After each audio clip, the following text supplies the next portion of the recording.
Hello, I'm Matt at World of Ukes, the North of England's specialist ukulele store and editor of Uke magazine. I'm going to do a comparison today between two ukuleles with a solid spruce top. I have the UT-MR Tenor from Singapore and the UT-200, which is from aNueNue in China. Both solid spruce top, gloss finish. The aNueNue has rosewood back and sides, all solid. And the Maestro, it's Cocobolo, which is a tropical hardwood. And what I'm going to do with these is play them side by side.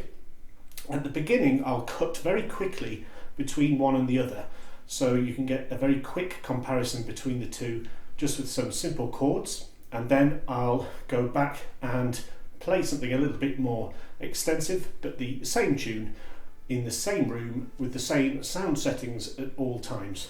Just for information, the Maestro at the time of making this video costs £1,099, and the aNueNue, again at the same time, is £1,299. So a little bit of a price difference, but as the specification is similar, I think it's a good comparison. It's the sort of thing that people might choose between the Maestro and the aNueNue, so we'll see how they compare. So as I say, first off, some quick comparisons, and then we'll move on to some more extensive tunes after that.